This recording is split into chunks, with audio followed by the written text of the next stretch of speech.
Twisted and charred battle vehicles laden with armor are a close reminder of a massive Eastern Bloc military occupation that attempted to overtake Afghanistan in the 1970s and 1980s.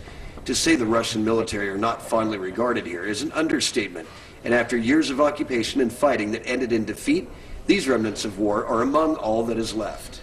All over Afghanistan, you'll find remnants of the former Soviet presence that was here. But even more recently, the buildings here that are now ruins and the tanks were being used by the Taliban.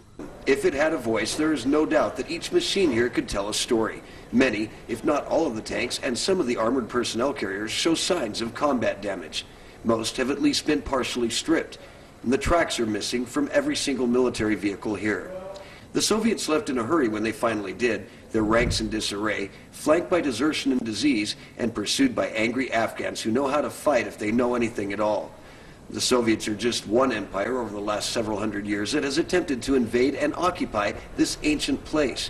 And like all that came before it, they left empty-handed and with few soldiers and pieces of equipment as these images depict. Well, the first time I came out here, it was just amazing to see it. And everyone, like myself, everyone that comes out here, the first thing they want to do is stop and take a lot of pictures.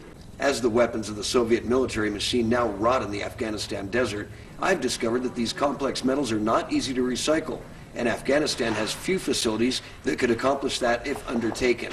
Now these armored weapons of war have become monuments. What they represent is up to interpretation. When the Russians finally left, many of these machines were made ready for combat again by an even more unpopular regime in recent history, one that has dealt the strongest blow to Americans on their own soil. Well, I know this has always been a military training center for the Afghan armies under the different control, even prior to the time of the Russian invasion. But after the Russians invaded, they used it, and they built some buildings here, and then the Taliban used it when they were here. And so some of the destroyed buildings to our left were all part of the buildings that the Taliban was using to do maintenance on the tanks that they had. The equipment left here near the Kabul Military Training Center was not the cream of the crop for the Soviet Union. The latest models appear to be the Soviet T-62 tank. Humble power plants powered these beasts of war, and the weight of them is immense. Maybe someday people here will find a way to melt them down and regain some value. Hardly a true penance for the suffering the people here underwent at the hand of the Soviets. For now, they continue to freeze in the winter and bake under the hot Afghan sun each summer.